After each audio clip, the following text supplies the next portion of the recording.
every Wednesday here at 1 p.m. Eastern Time. But before we start, we got something to roll in. We will roll that in and we'll get started here. Stay tuned.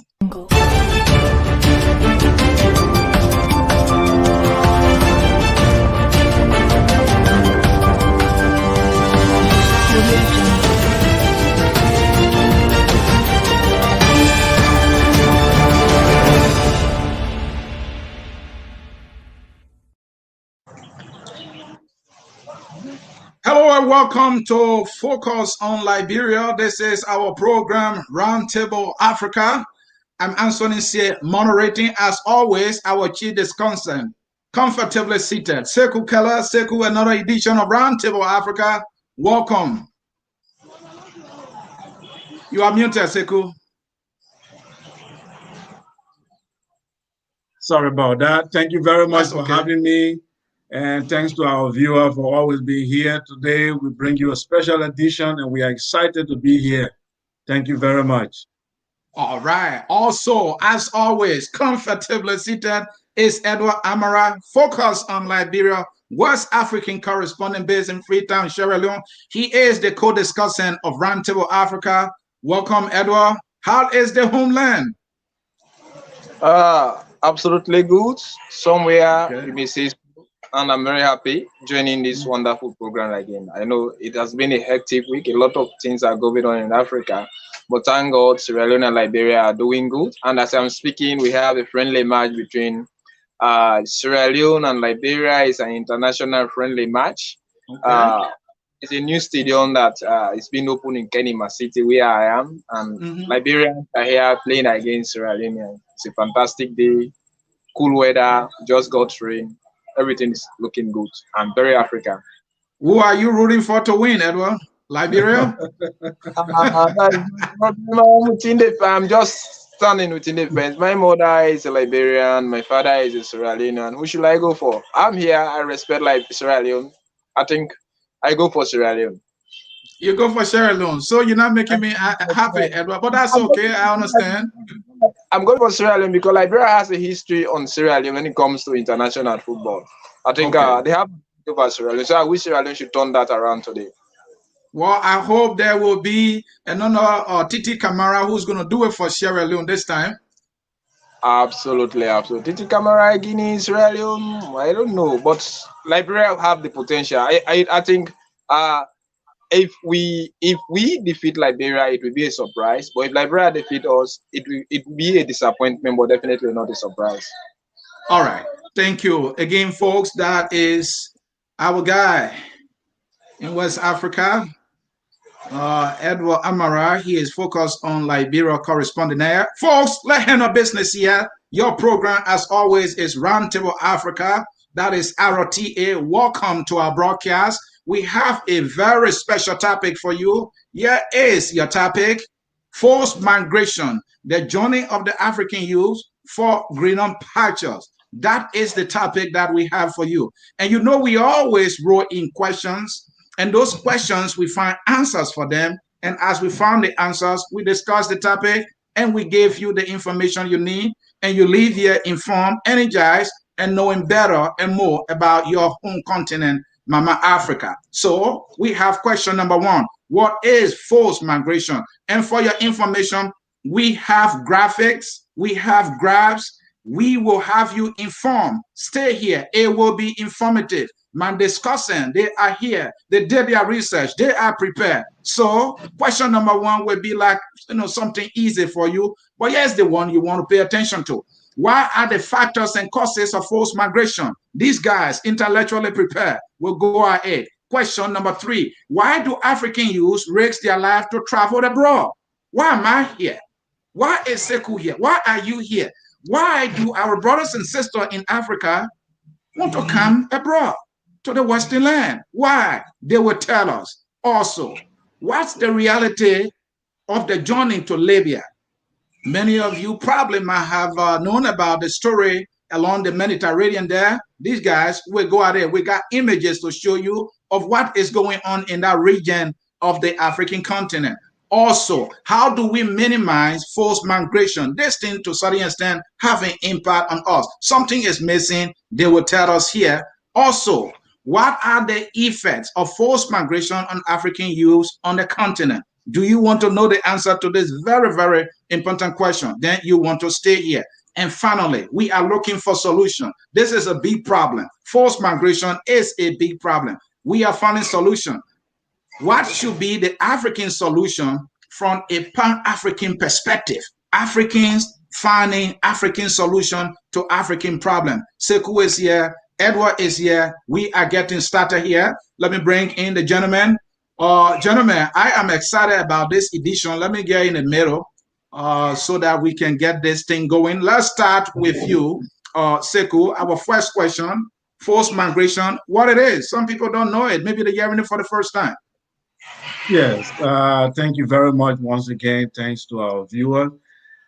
Forced migration here, I have to give the UNCHR definition because that's the normal. You begin with the official definition, then from there we can bring in our own thoughts. So the official definition given by UNCHR is the displacement of people as a result of conflict, persecution, war, or famine. That's why people usually, that's what causes forced migration. When you see people leave their homes, it's involuntary. Everybody want to stay in their homes. You want to be with your families. You want to be around your place. But if you see someone leaving their loving families and home and they want to go in a far country to survive, is as a result of either persecution, conflict, famine, violence, or human rights violation. So that's the UNCHR definition. Now, my definition of this is that forced migration is an involuntary migration of people as a result of either natural disaster, conflict like civil war, or poverty. That's why people migrate from their homes to another place. So if you come here in the West, whether you come as a forced migrant or you come as involuntary migrant or whatever, the refugees or immigrant here in the West, whether in America or Europe, they are divided into three groups. The first group, they call them political migrants. That is the displaced people. Those are the refugees. Those are people brought by UNCHR. So they have status. If they come here, they have certain opportunities. Then you have people who they call voluntary migrants. That people who are due to their skills. They decide that, look, I have skills, but I want to work somewhere to make more money, and my country don't have the opportunity for me, so I'm leaving, but I got certain skills that I can offer to the world, so they leave. Then you have the people they call illegal immigrants. So the illegal immigrants fall in those two groups. Sometimes they are involuntary migrants. They leave because of war and poverty, but they don't have the documentation. So they force themselves and then enter into the country illegally. So these three groups of people are what constitute what we call migrants today in the West. And Africans form one of the largest population of that. Thank you so very much. Let me bring in Edward. Edward, you want to chip in on this definition of forced migration? What, in your understanding, is forced migration? Oh, thank you very much. I think in the first place, when we say migration, we mean the movement of people from one place to another. At times, we expect people to move from one place to another. But when we attach the word forced migration, it connotes another thing. In essence, it means there is something compelling them to move from one place to another. As Sekou Kelleh rightly said, it is no longer a voluntary action. It becomes an involuntary thing. So forced migration is a movement of people from one place to another, either because of economic reasons, it could be political persecution, it could be religious persecution, it could be because of climatic reason, like we are having climatic change to Africa. It can even be related to pandemic, like the one that we are facing today. It can also be a kind of forced migration. Don't talk about forced migration, just a movement of people from one place to another. But in this essence here, something is compelling them to move. It is no longer out of their own consent, rather it becomes an involuntary action. They have to leave because there is a need for them to leave. They are not leaving because they want to leave, but they have to know to leave because there is a need for them to leave. They can either be leaving to save their life and whatsoever thing. So that is what we mean about forced migration. Thank you so very much. Let's come to our next question, gentlemen. So what are the factors? You explain it, you define it, you told what it is. What are the factors? What is causing this forced migration? So that's what we want to talk about. And let me bring you in, Sekou, to start with this one also. Yes. So, Ansony, Sieh, the first, like from the definition, we mentioned, conflict, we mentioned economics, we mentioned, so everything when you summarize it, I would say the first factor would be social justice, the equal distribution of opportunity, wealth, and prosperity. When you look at Africa, Africa is a natural paradise, which has been turned into a hell, a living hell for most of its population. Food, shelter, clothing, and housing, these are basic necessities for every living being. Yeah. But you have most of our people who cannot afford daily bread. But when they go on Facebook, they see one of their brother who was living with them, who couldn't afford a cup of rice, suddenly went to Germany and he posts on Facebook, he has a Jeep, he's living in a house with everything set. Then the person was like, what? There's Eldorado somewhere. So life or death, I have to be over there.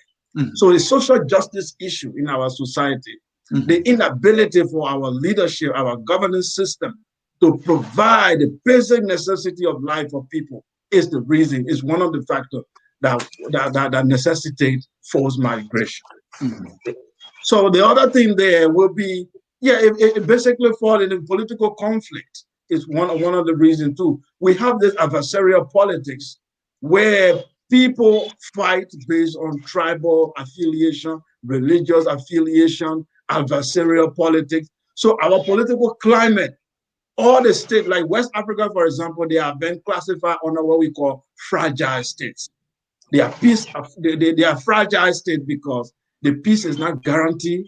They can rise up tomorrow morning. They can be peaceful today, tomorrow morning, you can see them on the street, they are fighting war. Nothing is guaranteed. Tomorrow is never guaranteed for anybody. So these kind of conditions, the people subconsciously, everybody is on a survival mode. So when you have such a climate, such an environment, such a very volatile environment, then people are usually likely to migrate. So these are the two factors I look at: social justice and political conflict. Thank you. Edward, talking about the factors and causes of forced migration, you're listening to Sekou talking about conflict. And this is where I want you to, spend most of your time, because you follow these things in Africa. There have been conflicts, all around Africa. We can talk about, countries, not only in the sub-region, but also in the north, in the east, where there have been series of conflicts for which many youths in Africa are saying, no, we can't be here. This place is not stable. We want to live a good life. And so they are leaving. And what I want you to add to that is he talked about people in the diaspora, like me, who left Liberia. Sometimes 6 months later, I'm taking this picture, I'm putting it on Facebook. A friend of mine, who and I used to eat gari, probably he used to bring the gari. I couldn't even afford anything, seeing me with a car. He's like, at all costs, I'm gonna get there. Talk about that. Oh, thank you very much. As you rightly said, before coming to that, when we talk about forced migration, let us see 5 things come to our mind. Why do people want to leave? That could be one. Where do they want to go? And who are the most likely people to leave? And what influence? I said, what do we want to? What if actually influence their movement? And what are some of the barriers towards their movement? Having said that, you see, Africa, as you rightly said, when we talk about Africa, let us come with it to the sub-Saharan Africa. Now, when I'm talking about the sub-Saharan Africa, I'm referring to West Africa here. Why do you think West African youth want to leave? In the first place, West Africa has a fragile peace settlement into this particular sub-region. Before this time, West Africa used to be a relatively peaceful west side of Africa, where we live along the Atlantic Ocean. Unfortunately, because certain changes that have taken place into our economic system, the political situation in West Africa is so volatile that there is not growth, but economic growth, but there is no other economic development. We have young, educated, talented people within West Africa who think and feel that their living conditions should not be to a low standard that they are living now. So as you rightly said, if I earn a degree into West Africa, you also earn a degree into America, or you earn your degree prior to leaving to America. Few years later, a few days later, you are there, you post on Facebook or any other social media, that Twitter, Instagram, or whatsoever thing may be, with fancy materials that I know that I am if I were here to be living in Europe or into America, I have the capacity to doing that, and become a compelling factor of me, because I have to live the life I want to live. That could be one. But if I receive the type of education that I'm living, you are living a better life over there. I will definitely believe that I should also get an association. So most of the time, when we see what are posted on social media based on the living condition of people, and we compare and contrast the situation, it becomes a compelling situation that we have to live. You watch at the political situation in West Africa. Look at Sierra Leone, look at Liberia, you take Guinea, Ivory Coast, Mali, some part, even Senegal is not too peaceful. The Sekou region is also fighting their own war. Then you even watch at Burkina Faso, Chad, who just lost her president. You see all of these things. It is forcing youth to live under situations that are very relegating. And they are comparing their own lives. Perhaps you are going to watch at the time that you're born, and you watch at your contemporary life, and you see the type of living condition that they are. You will understand that my own life is relegating. If I continue being in Africa, nothing's good is definitely going to come out of me. And sometimes this remittances, people can be in America, they are sending millions of dollars, if not thousands of dollars within a month to their families here. And those family conditions have definitely changed. At the end of the day, people will be forced to face the Mediterranean because they want to change the family situation of their life. They want to have improvement. And they have seen from practical examples, remittance or gift sent or money sent return to Africa out of those who succeeded to live. So some people actually succeeded to live in America or Europe on a very peaceful basis. But now, because of their citizenship to Europe, they are definitely developing their families, themselves, and other things. So when you see this thing, they want to evaluate them. They want to ensure that they also become a successful people, or if not successful people, as per the standard of their own colleagues. So based on what we are seeing, definitely we are forced to leave. I have a lot of colleagues who are left, and we are seeing this situation. Immediately they are back here. You are seeing them, they are erecting a pine structure. They are driving in fanciful cars. Their living condition change. Whatsoever thing changes there. When the man change, when the man living condition changes, he becomes a standardized person. And now we understand that I am also educated. I gain the same degree as this man. But if I continue being in Africa, nothing good will come out of me. So at the end of the day, I have to face the Atlantic Ocean. Thank you so very much. Gentlemen, this is what I got from you. You talk about instability in Africa. That instability might be a political instability in Africa, as we have seen before.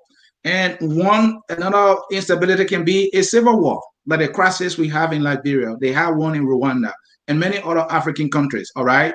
In Somalia. Somalia has been in chaos for so long, all right? So many young people, either they're not in school, or even if they are in school, what is the condition of the school? Some of them who manage to get out of high school and then go to college, when they get out, there are no jobs, bringing into play the lack of economic opportunity, jobs for the young people. So they have to leave. Most of all, some of their friends who have had the opportunity to leave, either by DV or other means, in less than a few months, they have cars, they send in materials to their family, they send in remittances that Edward just talked about, and they see their neighbor's life improving because a family member from their neighbor is just in the US, in Europe, or somewhere else. So they are like, this Africa is not good for me. This Africa is punishing me. This Africa is pulling me behind.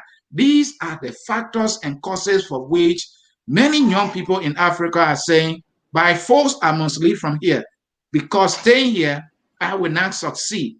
If you want to stay in Africa somewhere, you have to force yourself into the political arena, which is a vicious cycle right there. So, gentlemen, I mean, great answers that you guys provided right there. But this is what I want to ask you on this same question. So, the risk that most of the youth take, it's a worth the risk. And let's do a case study on what's happening in the Mediterranean or through Libya. Let's put emphasis on that.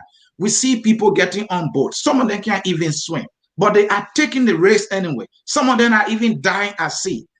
Is the desire to get to that land of greener pasture worth the risk they are taking? Sekou. Yes. First of all, the simple answer is no. It doesn't want it at all. But that we have to qualify that. You see, human being by nature, like all other animals, we practice what we call the first law of nature, which is self-preservation. Every living thing wants to preserve itself, preserve its life, and protect itself. So, but when you see something go from frying pan to fire, then you must know that there's something wrong somewhere, because no living thing will put itself in harm's way. Every living thing, once you touch it, it wants to run straight and protect itself. But what is happening with this forced migration issue? Subconsciously, African youth, anywhere, any part of Africa, especially sub-Saharan Africa, we have the understanding that there is no hope for us in our countries. That's the first realization you have once you become conscious in African country. You realize that there is no hope for you, that the state will never give you an opportunity for you to realize your dream. Now, when somebody have this in the back of their mind, what happened then is flight or fight. That's what psychologists say. When something is in danger, is flight or fight. So if they cannot fight, so then they have to flee. So the fleeing process now is what you are seeing in the Mediterranean Sea. They are running away and saying, I'm running away from danger. Unfortunately, most of these migrants are misinformed, because there are people who are taking advantage of the situation as well. Because this migration also is a business. It's $1 billion business for human trafficking. So when they saw the African youth are hopeless and they are running away, so they decided to exploit this situation and decided to make the journey more difficult. They decided to make things very difficult for them. And as a result, many youth lost their lives. And even if they get to Europe, most people don't have skills. At the end of the day, they end up being enslaved. They end up doing jobs that they would never do in their country. So it doesn't really work it. But because they have to preserve themselves and their country is telling them that there is no hope for you, so they enter into a survival mode of flight or fight. That's why they take this risk. Edward, you saw the images we just showed to our audience. Put context around it. Don't you think it's worth the risk? You were earlier talking about John leaves Africa today. He's my neighbor. 6 months later, I see his family life teaching right before my eyes, all because he just left 6 months ago. I would do everything to leave, even at my own peril. It's a worth the risk, given what we see in these images. Oh, thank you very much. I rather choose to go a little bit on the contrary, and sometime in my answer, I will definitely stand on the fence. I think the end justifies the means. We have seen what is actually taking place into Europe.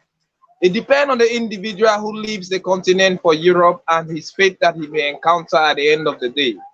When I'm saying the end justifies the means, some people have actually taken absolute risk against their own life and head through the Mediterranean to their idea in Europe, and some of them actually managed to succeed, and they are living flamboyant life. So they are setting brighter examples, and the less you know, the more you believe. Those who never knew the series of struggle, intimidation, molestation, humiliation, torture that they underwent before ever they could arrive into Europe, may just consider them to be their heroes, and they will set them as brighter examples, and that will definitely motivate them to live, because they do not have adequate knowledge to judge the issue. And when people are there, they will definitely not tell you the series of torture and whatsoever humiliation they went on. They are only going to count the success. And that is what. And when you watch at it also, who are the people that are actually living? Most of the people who want to leave the continent of Africa, they are young people between the ages of 18 to 36, if not some even 40. Some are even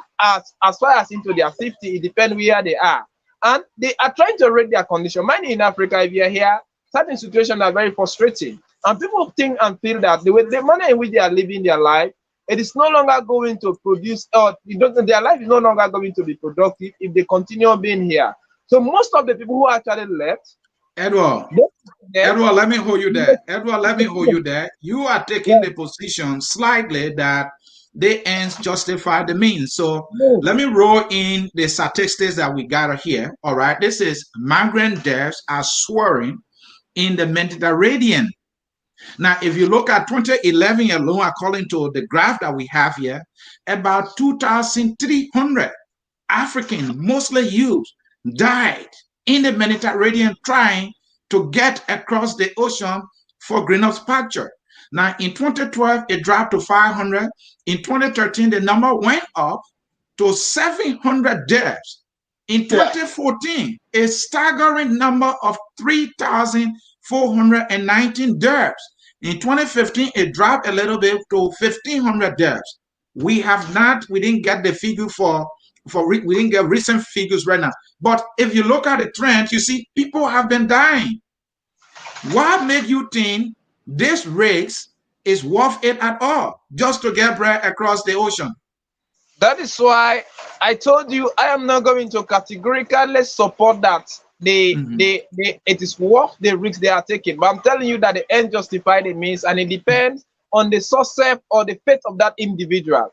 And most of those that they are copying from heading into the Mediterranean to get themselves into Europe, it is because they are not adequately informed on the series of suffering that they underwent before ever they could arrive into Europe. And if a man is not definitely adequately or informed with, say, and that information should not only be adequate, but it should also have some quality. It means indirectly that man is mentally handicapped.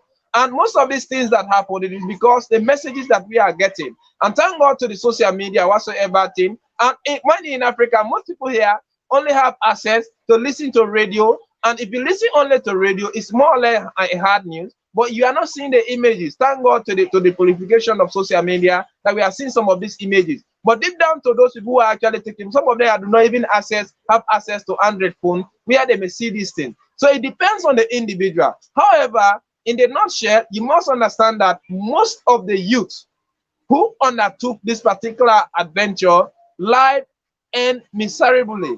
But some of them have actually managed to succeed. Those who succeeded and actually doing some things that may be beneficial to the family and changing the situation of others, they're indirectly influencing it. But if you watch at the statistics and the amount of people that have actually lost their life because of this forced migration, you must understand that the ramifications are very negative. It is definitely not work. But for those who have succeeded, people are definitely. So there are times when a situation happens, we watch at both sides of the coin. For the worst side, people who are adequately informed with quality information, they will definitely not head. But for those who are only watching at the fanciful side, they will go because of the information flowing. So I think it is high time, even when we are flowing information, they should explain both the negative and positive side so that people can be adequately informed. Because do not actually blame the situation, but blame the decision that you took within the particular circumstances. Because all of us are facing rough life in one or two ways. But you must always make sure that you take an adequate decision. And thank you, everyone. These institutions only come to criticize in Africa. You do not have institutions that are adequately informing the young people which decision to take. They only tell you about the negativity, but they are not trying to exploit the situation. Thank you. Yeah, again, folks, I wanted to add up a little bit. Okay, go ahead. Yeah, go ahead. And I want, before you come in, Sekou, I watched multiple videos. In some of the videos, I saw our brothers and sisters put in caves with iron bars, no sufficient food or no food at all for them to eat. They are stuck in that place for days and sometimes months. And when you look at their physical morphology, you can tell that these are people who are not getting balanced meal. And yet some of them in that situation continue to believe that some way, somehow, they need to get across and they can't go back home. Talk to me. Yes. This is very interesting because, for me, I always tell people, I'm not ashamed to say I'm a survivor of what you just saw, the images you just watched. This is how I came to the West. I did not come by plane. So I am in the right position to tell people, as a living witness, to tell you exactly what's happening there. When I left from Gambia to Libya, I didn't have smartphone then. I was having a business. I was actually selling, my capital was up to $3,000. I was selling clothes.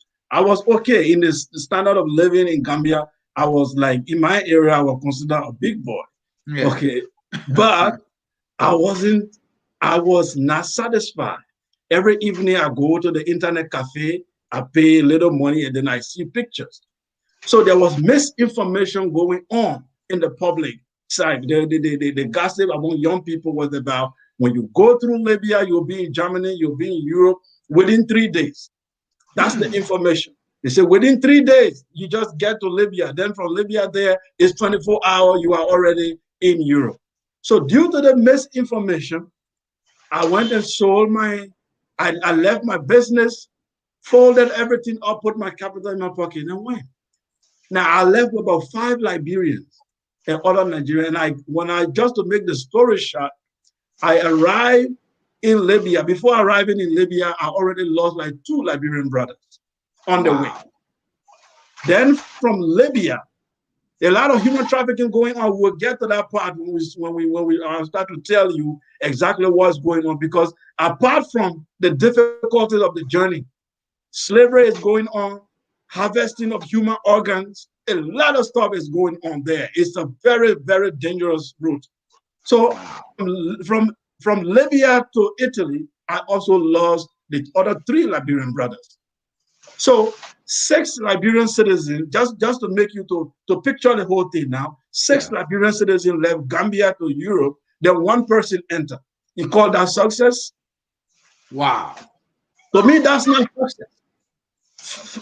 5 human beings lost on the way. 5 families, 5 great people, 5 great minds, people who would have contributed to Africa. I lost them on the way. And I'm the only one who survived. So I arrive here and I call it success. For me, I don't see it as success. I see it as I'm fortunate to be here, but my case is very rare. So what about the majority that left in the sea?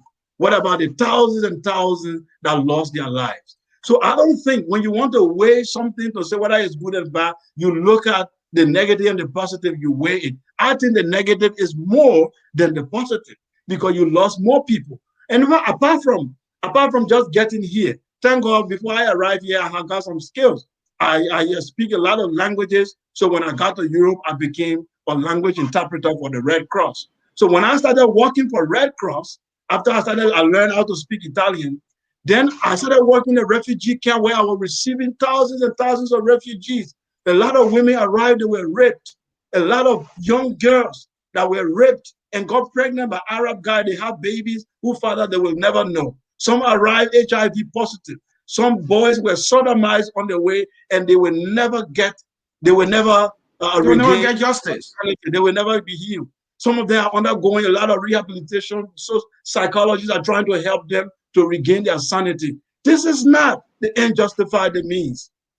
This is dangerous for our continent. Sekou, what a dangerous route. But let me ask the question. Do you swim, or at the time, could you swim when you took on this journey? Nothing. I know nothing. In fact, when the time I left, we were told, I know you would go on a passenger ship. This is what the human traffickers tell you. Look, when you pay me $1,500, because when you go, it's not like you're going to see this boat everywhere on the water. Right. These human traffickers are going to show you pictures of transport ship. Yeah. Okay, they will tell you that you are going to go on passenger ship. And this passenger ship, it costs $2,000 or $1,500. If you want to go on the little boat, then you're going to pay $500. So some people like us, I pay like $1,500. I said I want to go on a passenger ship. But the day you are going to leave, once you arrive at the beach side, then you will see the terrorist guys with guns, with masks on their faces, then they will bring that balloon to you and say, sit in it. You refuse, we will kill you right here and bury you in the sand. So they force you to get on that boat. Sometimes the boat will be leaking. The boat will be leaking and they will put you guys on it and say, leave. So this is what our people go through. Torture, suffering, humiliation, dehumanization. This is not a way for our youth to take. It will affect the continent if nothing is done. Because I'm telling you, even the statistics you just read, that's just the body they were able to count. What about the one that died in the desert? What about the one that have been enslaved on the Arab people farms? What about those that died that were never counted? Wow. Sekou, I'm out of words here. I know I've watched a lot of videos, I read about it, but I didn't know that you experienced this. I mean, you're just telling this story for the first time. You are a survivor. You lost 6 other Liberians along the way. Yes. I lost my brothers there. And when I arrived in that camp, when I went to school in Italy and started speaking Italian, I became an interpreter. I worked in a refugee camp. I received a lot of Liberians. As I speak right now, there are a lot of them in Italy. They're watching this and they know me. And I help them a lot. I try to tell them, let's form an organization to discourage the other people. Just stop acting like, some of them, when they even arrive here, they start to lie. I came by plane. Oh, I was here a long time ago. They are ashamed to say that they came by boat. So I said, I'm not ashamed. I have to tell them how I got here. Then also discourage and tell you the reality. And Sekou, I know we will get to the solution aspect of it, looking at the leaders. But I just want to know, all right, at the time, and this is an ongoing thing, even up to today's day, right? So what are African leaders doing? Because I'm sure they got reports that there are Africans, mostly young people, trapped in these areas, trying to cross the Mediterranean to get to Europe for better opportunity. And they are dying along the way. We've seen it on the news. Have the African leaders intervened in any way to save the lives of these young people who have been in danger all along? Did you see anything during the time you were there? To my knowledge, there has never been a single African Union summit on this matter. To tell you that these people we have around called government and African Union, ECOWAS, these organizations are anti-African organizations. They are elite clubs. These clubs are formed to protect the elite. They have no remorse, no feeling whatsoever of what is happening to the ordinary people. Now, yesterday, three Europeans were killed in Burkina Faso.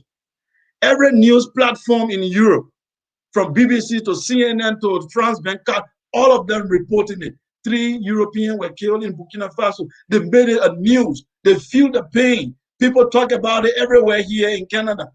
Now, thousands of Africans are dying. Even African media don't report it. Yeah. They don't even feel it. Our newspaper are carrying different news about what is happening around the world. They are not reporting the reality of the condition of their people. This is the consciousness of the African world, of the black man and his leadership.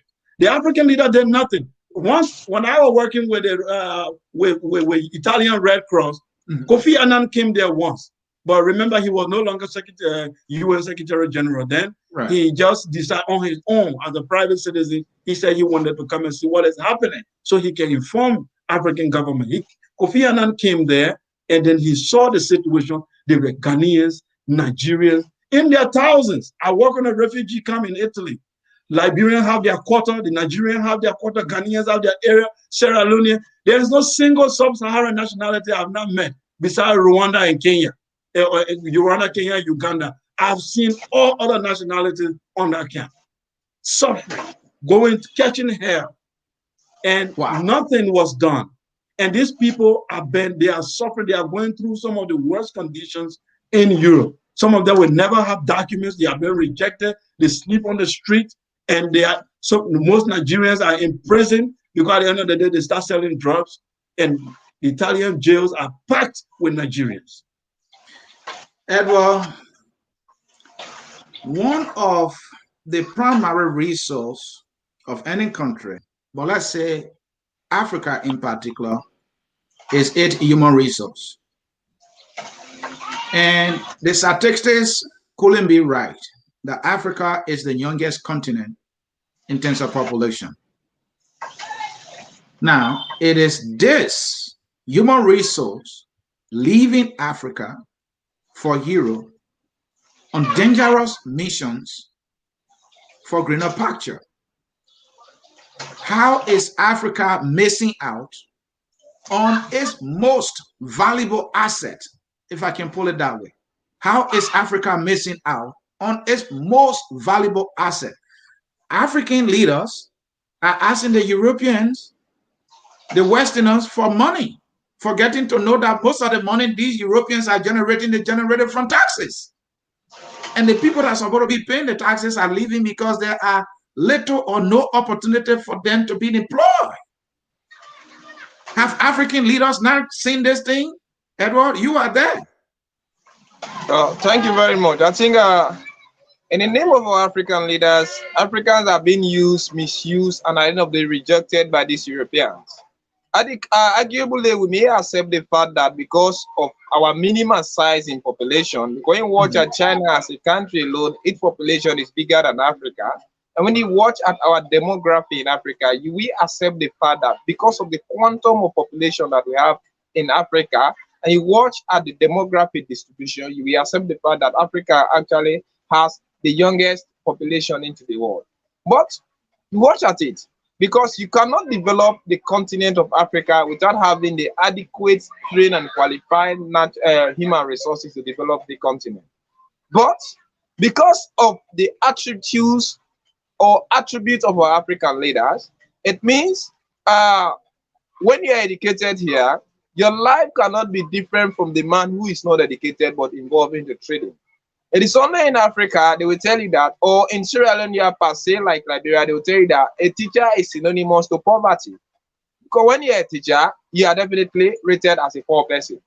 And most of those people who are even involved into government work, you understand that most of their lives have never managed to be changed from the way everybody thought they would have been. Now, you see our Africa leaders. We expect that African leaders should be people who should be in position to address the African situation, because we have corrective measures to be taken. Unfortunately, we lack the leaders with the adequate mentality to handle African situation. They believe in exploitation. They are still behaving like the proletariat and the bourgeoisie. The bourgeoisie still remain to be the Europeans. We are still living into that proletariat situation. We are, even with all the natural resources that we are having, we are still being consciously exploited. And most of these African leaders, they are definitely not patriotic. Because when we speak about forced migration, we should talk about patriotism. Because we have patriotic leaders into Africa, they understand the situation.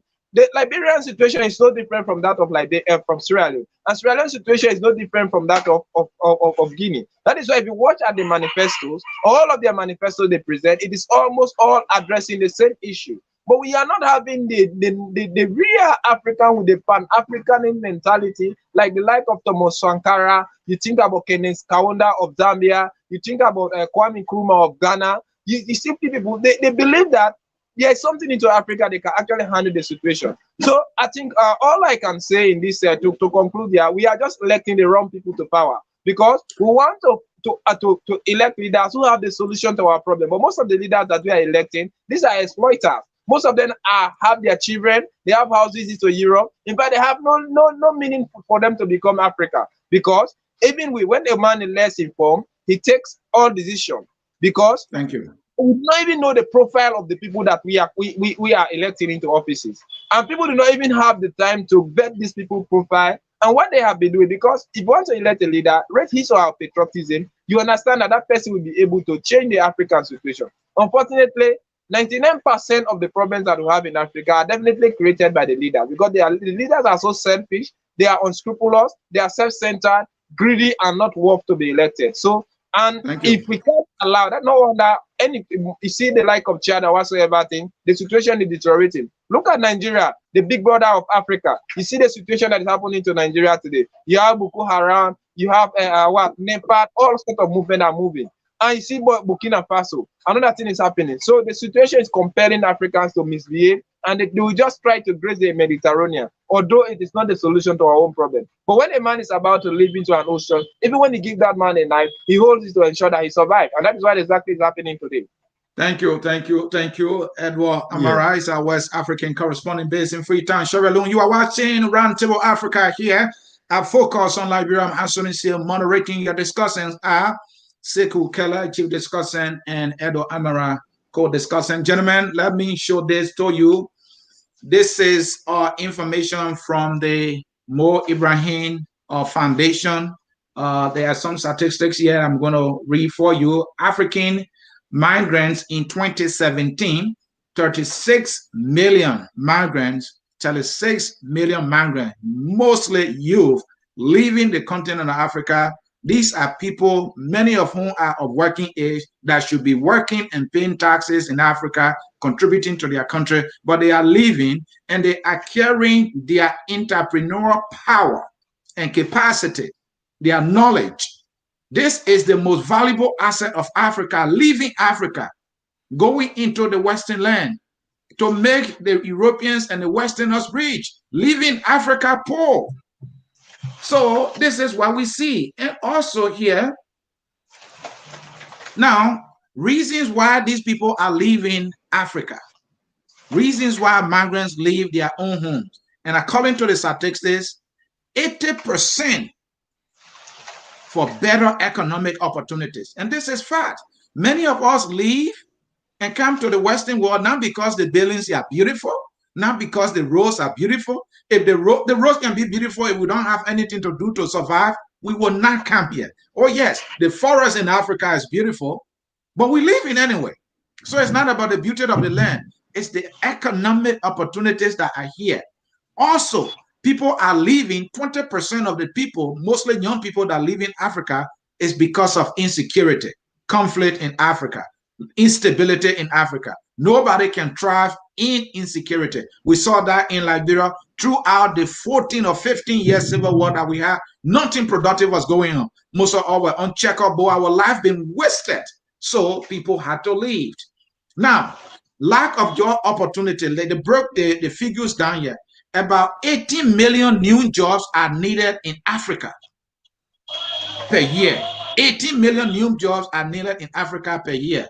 But guess how many jobs are provided for African on the African continent a year? Only 3 million jobs are being created. So you have a deficit of 15 million jobs. So these young people, many of them, I remember when I was in Liberia, I looked for a job for almost like 3 years. I couldn't find a job. I left one of my younger brothers behind. He just joined me a few years ago. He was in Liberia for 11 years. And now that he was not looking for a job, he was actively looking for a job. In 11 years, he couldn't land a single job in our home country, Liberia. This is how serious this problem is. These are the reasons why many young people are leaving Africa and coming here. Now, but also, you were talking about the media issue where a few European got killed, was it in Burkina Faso, right? And then that is what the even African media reporting that, Western media also reporting that. They're not reporting about the thousands and thousands of Africans that are dying in the Mediterranean. So the same thing we see here, the images that we see about immigrants migrating from one place to another, they show the African child, the African man, the African woman, as though only Africans are migrating. That is not true. All right, but what we see here, if you look at the number of migrants in 2017 alone, Africa produced 36 million people that came from Africa trying to leave Africa to get to the other side of the world. But if you compare that with Asia, there are 106 million people. Then you compare it to Europe, people are even leaving Europe. You're talking about 62 million people. But the narrative is as such that only Africans are the one leaving because of some other reasons, including economics. That is not so. So, gentlemen, that is the narrative that is out there. Let me remove this thing and come back to you. Again, folks watching us here, focus on Liberia. We will come to your comments here very soon, but we can't do that until we take our short break here, and we'll be right back. Don't go anywhere.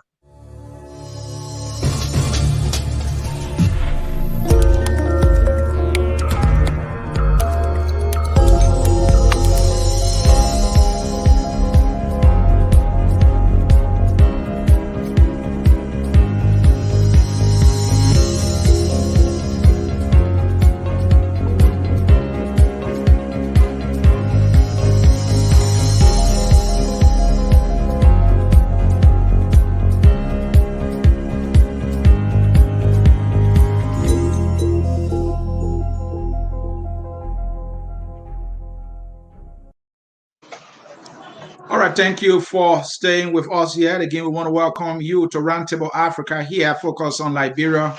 If you are just joining us, we want to say thank you for joining us. The topic we have been discussing is forced migration, the journey of the African youth for greener pasture.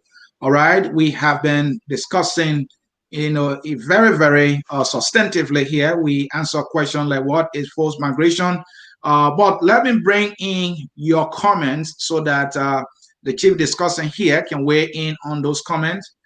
This one is from Amara scientist Kamara.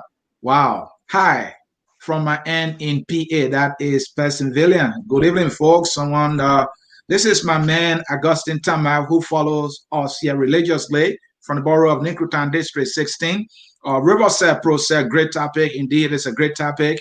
Riverside Pro, great topic, knowledgeable guests. These guys know their stuff. Let's hear from Mr. M.K. Dukle. So true, my brother. The social media is not saying the truth. That is why more people are in this forced migration. It's the same comment.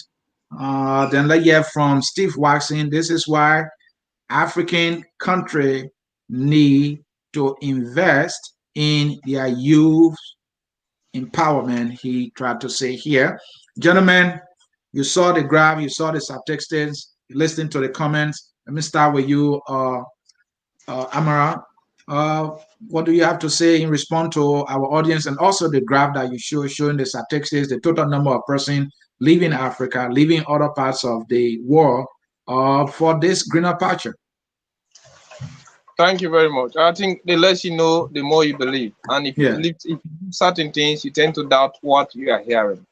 I think statistically, everything is just wrong with the amount of youth that are migrating from Africa to Europe. And it is because the information that they are always been circulating are actually they are not adequate and information with quality. I think at the end of the day, they're only watching at the green and pasture, but not knowing the hurdles that African youth are going in. So it is high time our social media and other government parastatals be adequately involved. As Kelleh rightly mentioned, I think he has been involved into it, and he knows what it takes because he who wears the shoes knows where he pitches it. I think we need to have exemplary people, or people who have tasted the life and they know what they underwent before undertaking such things. Because if I see Kelleh here, I am way seated in Kenema City, Sierra Leone. I will just think that I want to be where he is today, but I'm not going to practically try to digest what he underwent before ever he could arrive there. So we need to actually vet the information that is going on social media. And again, it comes also to the responsibility of our African government, because it is only in Africa anything can be posted on social media. And people who are actually reading it on social media, they cannot vet the information to know which one is actually adequate or authentic. They only consume the information given to them and they take it for reality. So it is high time our government become very involved into what is being posted on social media, especially classical information that may influence the decision of others. They should know what to be posted and what not to be posted. I know, like places like Australia and attacking Facebook today, you cannot just get up and post something on social media, because they must understand that the social media is influencing the youth to either take the right or wrong decision. So I think any decision being posted on social media should be vetted and know that if whether the information is actually a reality, because everything that's being posted is fanciful things about immigrating to Europe or migrating to Europe, not the whole things, and they should control the information. As long as the information are being censored, I think we may have ways to address this particular issue. Sekou? Yes, so I agree with him. You know, I just want to speak on the graphs you shared a moment ago, talking about the number of people migrating from Asia and other places. You have to look at the disproportionate number as well, because in Asia, China alone, the population of China is how many? 1 point something billion. Yeah. Okay, so you compare that to the entire African population. So if you add China to India, then before you add Bangladesh and all these people, so you find out that we are living, the more people living in Africa than those places, because when you look at their population. So the issue here is that what is happening to African, you mentioned something about human resources, which is very, very, very important. Is There is the most valuable resource of any country is not the mineral, it's not the gold and the diamond, it's the human resource. It's very, very important. In Africa, we are losing that. Now we are losing it on two fronts. Our professionals are leaving. And they are leaving because how much will you pay doctors? How much will you pay nurses? How much are you paying these people? So if they have opportunity in other countries, they will leave. That's what is happening. There is a boy who he was nominated in 2014 as the highest paid robotic engineer in the world. It's a Nigerian boy. Yeah. Okay. He was rated as the highest paid robotic engineer in the world. Quickly, he was gone. Therefore, he was born in Nigeria. Things were getting okay, but they knew that the boy was talented. Quickly, they bundled him to UK. Any talent that comes up in Africa, quickly, even our footballers. The last World Cup, World Cup, France took the World Cup, and majority of the players on the field were Africans. They were Africans. But Africa itself did not qualify. Yeah. We did not even go for semi-final. But our players do better when they are playing in European countries. Why? Can you explain that? Is it not the same black gene that is running in those guys' veins? That's what is running in Africa. Because when they're over there, they are well paid. They are well taken care of. And when you are well taken care of, you give your best. But when you are neglected, when the society shows to you that you are an outcast, then you begin to behave like an outcast. So most of our players, when they play for our African team, they are like, I'm just doing it for the people. I'm just doing it for this. They even complain while they are playing. Okay, so you need to look at this. Our professionals are leaving. The best doctors in the United States are Nigerian doctors, but Nigeria has no doctor. Okay, some of the best scientists, when you hear they send something into space, they do this other Mars mission. There are a lot of Africans there. One of NASA's greatest scientists was a Malian, Modibo Keita, but Mali does not have, I don't even know what to say, they don't even have a solar research center. But one of the powerful NASA scientists was a Malian. And as I speak today, there are a lot of black people. Maybe you should talk about a laboratory, a well-equipped laboratory. I don't think they have one. Okay. The France first nuclear power plant was made. You have 3 black people, one from Senegal, one from the Caribbean, that were joined together to make the first nuclear power plant that made France to be a superpower. So all these things are African people doing it, but back in their own country, nothing is done. So that tells you that we neglect that part of our society, the human resource. We have to take care of it. When you take care of the human beings, then development becomes easy. You don't think that those roads you are paving, those few things you are doing, that's what, no, those little children you are passing by on the road, they are very much important. Yep. Those little children that are passing around, you throwing biscuit at them, you say they are singing for you. Those are the most important people in the country. It's not a 2-kilometer road you are building. No, not exactly. That's why in Africa we got engineers who cannot build. That's why we got scientists who don't know nothing. They only know how to quote the theory. Isaac Newton say, Avogadro's law is it. Okay, Isaac Newton says that. What did you say? You think you went to school to just be re-quoting people's theory? You went there so that you come out and invent something. Right. But we only have scientists who can talk. We have people, engineers who cannot build anything. And once they know how to build, then they are taken away by America or Europe. Then we are left with nothing. Then we need the Chinese to come and do it for us. So there is a sense that where you need to look at Africa need to rethink how it governs itself. It needs to even rethink about the idea of governance, of nationhood, of state. Because I was asking, a brother had a show the last time, he said, one of the reasons why Liberians are poor is because they are lazy.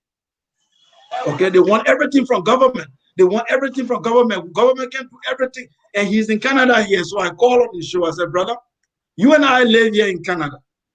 You know the social benefit you have, the social assistance you and I have. He said, yeah. I said, one, you have health care. You can go to the hospital right now and treat yourself. You won't pay a dime. You know that? He said, yes. I said, okay, if you want to go to university to do up to PhD, we got an OSAP here that will give you the money. You don't need to struggle. All you need to do is to go online, put your information. The money will be in your bank. By September, you start school. I said, the housing here, when it's tough for you, there is a social assistant they will get to you and help you. I said, Liberian, what do Liberian citizens enjoy? when you have that ID card that I'm a Liberian, what are the social assistance that you receive from Liberian government? Zero. Nothing. You receive zero from the day you were born until the day you die. The only time you know about government is when you start working in the government. Then you expect these people to be productive? I said they are hardworking. Go to the market. Who is doing what? Our women are selling. They put things on their head. Go there every morning in Monrovia. Young women are passing around selling for Lebanese to make ends meet. They receive zero help from government. No social assistance, nothing. No medical care. They do all this thing on their own, and you say they are lazy? Sekou, I think our leadership is lazy. Sekou, I agree with you. Those who say Liberians are lazy, they miss it. In my home state of Minnesota, in the healthcare industry, especially in the human services area, my understanding is that Liberian is that group of immigrants here that dominate that sector. I'm told that if Liberians in the human services sector say today we are protesting, we're not going anywhere, hundreds of people will die. So Liberians here are working everywhere. I'm not a listen man. You're not a listen man. So that thing there is rubbish. But to conclude, Africa is losing its future to the West. I should not be here, but I'm here. Do I not love Liberia? I love Liberia. This is why I'm sitting here. That's why you are here. We love Africa. That is why we are sitting here talking about Africa. Even though we are millions of miles away, and you call that laziness, and that's why I don't get other people say all they do is just sit on Facebook and talk and talk and talk. You wouldn't talking in Liberia. What opportunities are the government giving you? You wouldn't talking now and willing to work. What's the opportunity? There are opportunities here. That's why we came here. Africa is losing its future. The future of Africa is in its young people. It is about time African leaders now put premium on solar panel lights, on 2-mile roads and all that. Put the premium on your people. Educate your citizens. Build the schools. Build laboratories. Direct the young people to science, mathematics, and computer science. They will forget about the munya munya. Anybody can say munya munya munya, but it's not anybody who can sit down and become a robotic engineer. It requires time. You must create the enabling environment for that to happen. If Liberia makes me president today, my brother, the emphasis will be on education. Because when people are educationally empowered, they can give their best to their country. But we are not doing it. Anyway, we have to leave it there. Let me bring in the solution aspect of the discussion so that we can get out of here quickly. But folks, stay with us. This is the main issue you want to look for. Gentlemen, this is why you need to conclude with. Because of time, I'm going to throw this on you. What are the effects of forced migration on the African youth on the continent? This thing is having some form of impact, some form of effects on the minds of the African youth in Africa, and maybe those out of Africa as well. And then when you do that, you tell me what should be the African Union solution from a Pan-African perspective to this very serious and grave problem that we have. Many of our brothers and sisters are dying in the Mediterranean because of bread. That's what it is. Let me start with you, Edward Amara. Thank you very much. I just clinically listened to your discussion. I think we need to do a deliberate explication into the past of Africa. We reconstruct our headlines and change the narratives, or else things may not happen the way they happen. Coming to us, the impact of forced migration of Africa is too much. And some impact can be watched negative and positive, but the negative one outweigh the positive. One, we are losing our human resources on a daily basis to a continent or to continents that have already exploited us. We have been turned into mere knowledgeable handicaps. Consciously, we have been exploited on a daily basis. It even involves loss of life. Migration is depopulating Africa. On a daily basis, thousands of youth are losing their lives on the way to Europe. Some of them want to go in North America. Some of them are fighting to go into Eastern and Western Europe. And in so doing, the life of Africans has been taken on the way on a daily basis. Another one is that it is actually underdeveloped in Africa, because if the youths who are the resources, most educated, and they have the manpower to develop the continent, they are living on a daily basis. What do you expect? Underdevelopment come to Africa, and if underdevelopment is coming, that is why even in Africa we do not have powerful youth who can do our farming, because most of these youth are leaving. Another one could be like if it is affecting our social system, because our social system is no longer working. There is a kind of disconnect, a lack of reality into everything that is happening. We need you to motivate the other youth into Africa. But if those motivators are out of Africa, you can motivate me when you are in America, but not everybody may have the access to the social media that I'm using today. So how can I see you and be a motivating factor to me like Mr. Sieh or Kelleh? Sometimes when your mentor is around, you tend to learn more. And most people that we should learn from, they are definitely out. As you are saying, we have a lot of scientists who are in America over there. They are doing fantastically well. But if those people were here doing their practice here, I think a lot of people's lives would have been changed. But how can he effect a change when you are definitely not on the ground? That change can be fine, but he can even cry when he wants to change the world, when he wants people to believe him. I think he was within the world. That was why he came to change the world. And most of the miracles he performed, if you are speaking on the religious aspect, you more understand, because people see, they believe it, because seeing actually sometimes believing these things here are not around. So the ramification is so negative, and it is definitely helping to depopulate Africa, deteriorate our situation, and just totally kill our ambition. And above all, even this migration is helping the volatile situation into Africa, because we understand that migration is definitely deteriorating the African continent. Then coming towards the solution, especially the Pan-Africanist solution. Why do you think Pan-Africanism was created? It to foster the spirit of African development. For us to see that we have a connection into, we may be divided into our culture and religious aspect, but we have a common history. We are once enslaved, and we are once exploited by the same cause overlord of the Europeans, who are still trying to cunningly take away what belongs to Africa. I think it is high time we reconnect ourselves with the creators of our continent, or the founding fathers of African continent. Why was Pan-Africanism created? Was to foster peace and economic development into Africa. But those things are definitely not there. I think regional bodies like ECOWAS, that is the Economic Community of West Africa State. You talk about SADC, that is the South African countries, own organization. You talk about AU, that is the African Union. All of those things really need to be reactivated, energized, and ensure that the goals of those African leaders are definitely achieved. And at the end of the day, we need to have a strong media aspect. We need to have patriotic journalists. We need to have army who behave like the Egyptian army. When they come in, they are there to make corrective measures.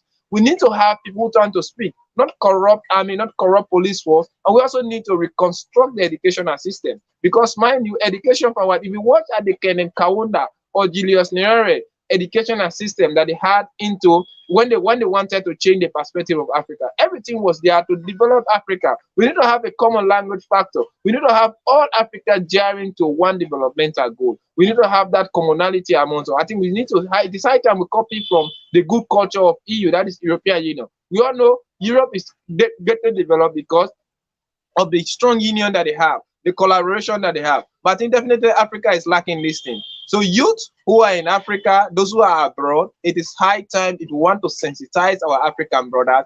The sensitization should be done adequately, carefully, and information that should be supplied need to be supplied. And it is high time we help to change the educational system. Education for what? Most of the educational systems that are being provided today in Africa are definitely not meant work to develop the continent. They are only teaching them book. And most of them, they speak a lot. You may be very eloquent.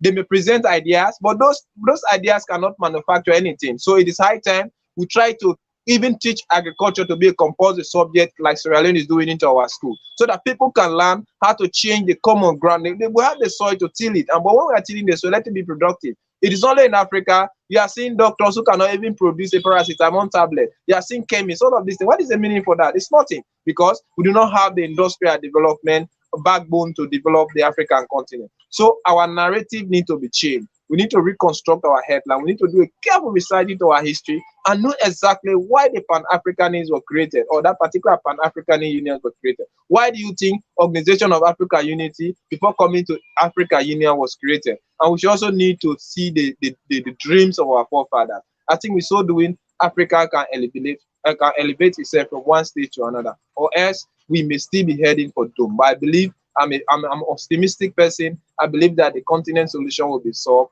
as long as we continue to advocate, narrate, and also try to expose the things that are hampering African development. And definitely we have something that will pamper us and ensure that we change our narrative carefully.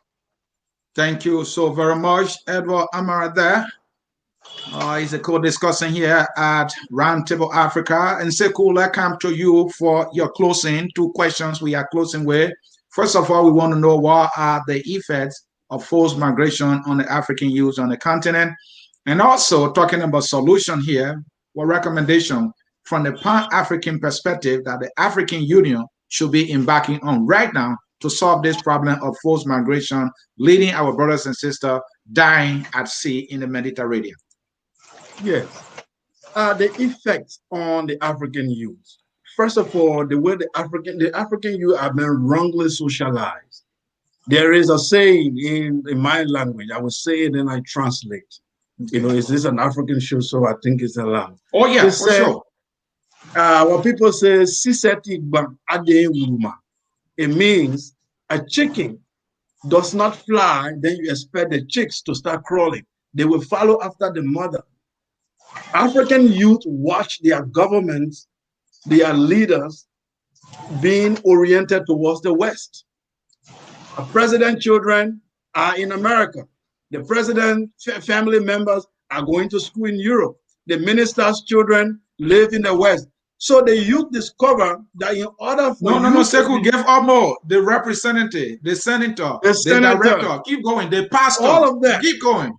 You name that is down. I say every government official, once you ask them where are your families, they tell you that, oh, my family, me, I'm here, but my family are over there. That's how they do. So the orientation of the leadership, they are the chicken right there flying. So the youth are the children. You don't expect them to crawl. They see that. So they have been socialized in that manner to know that the only way to success is to orient yourself towards the West. In the schools, the culture that is given to us, when we were coming up, we said we are receiving Western education. We are told that the people who brought civilization to the world were the Greeks, white people. The first scientists in the world were the Plato, the Aristotle, these white people. Then the first people again to bring modern civilization, they are the same European. So we discovered that there is something about being white. It is about progress.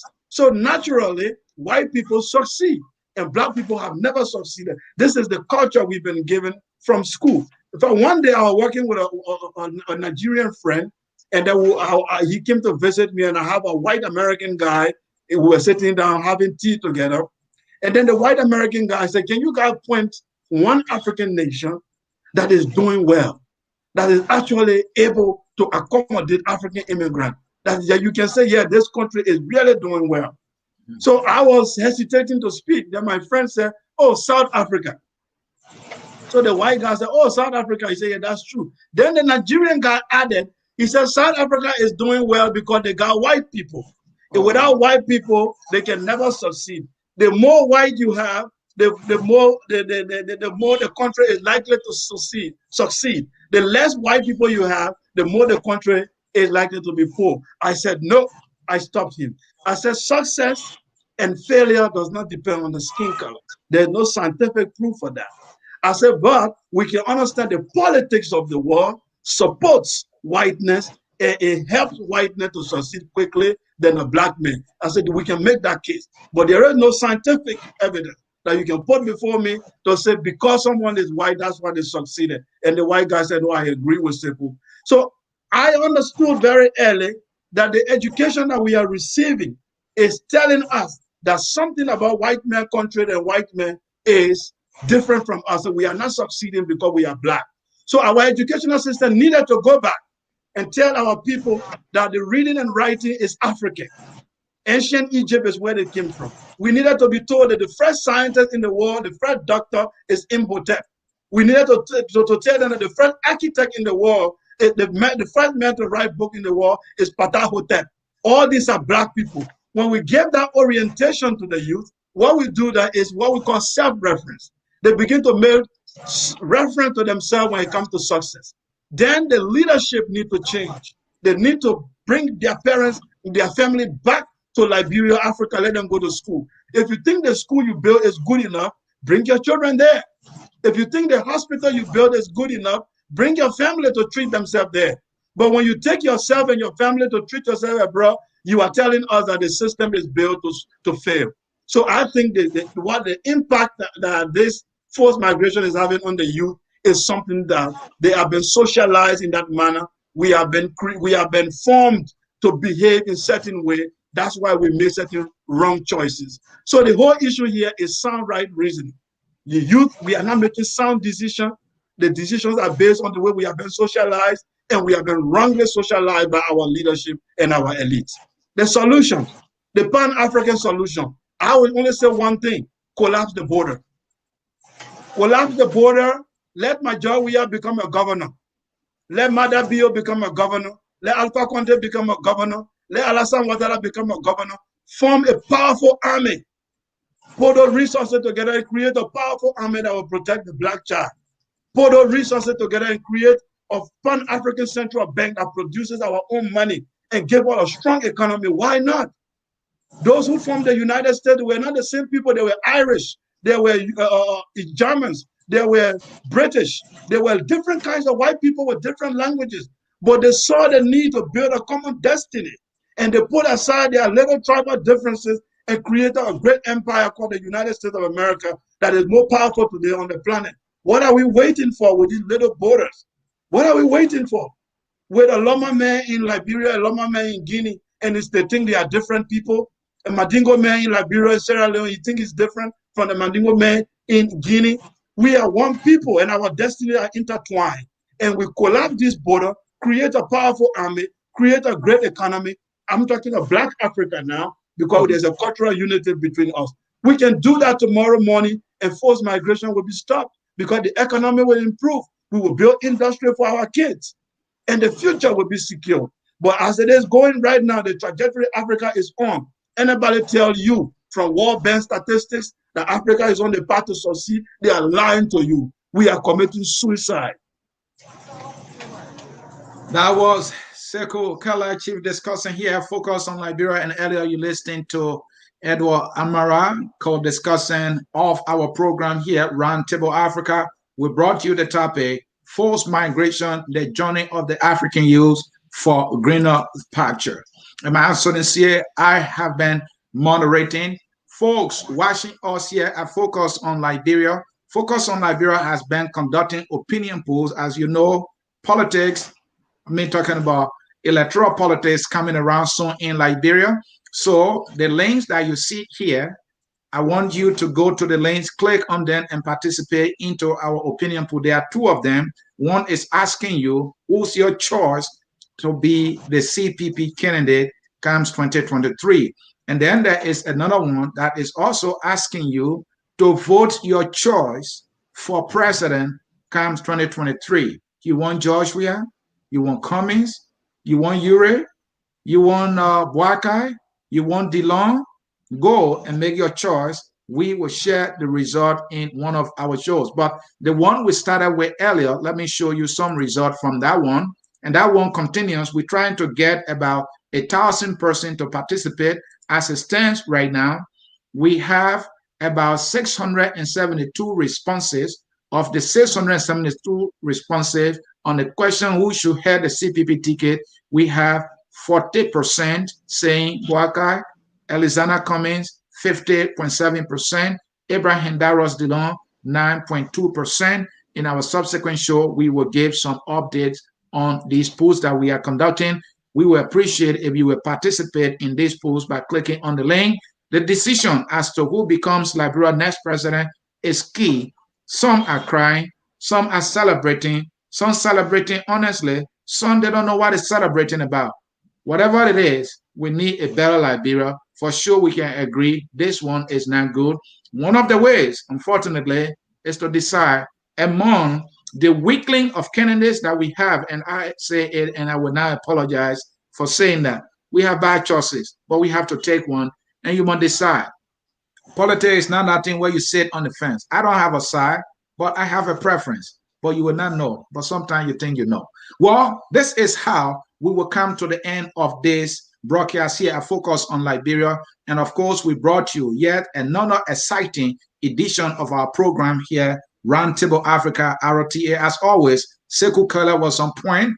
My man, Edward Amara, was also on point. Yeah, it's Edward Amara. He was on point.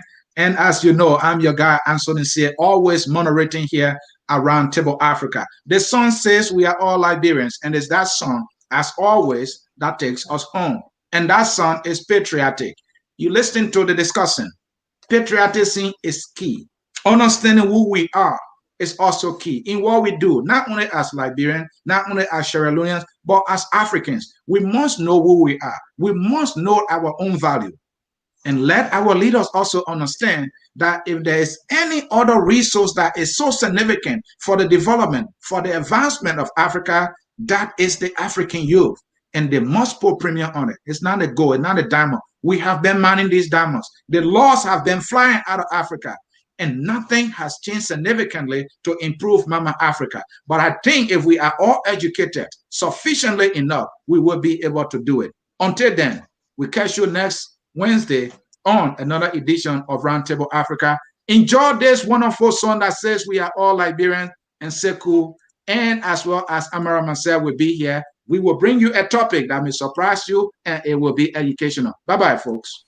We are Liberians. Liberia is our home. Liberian people.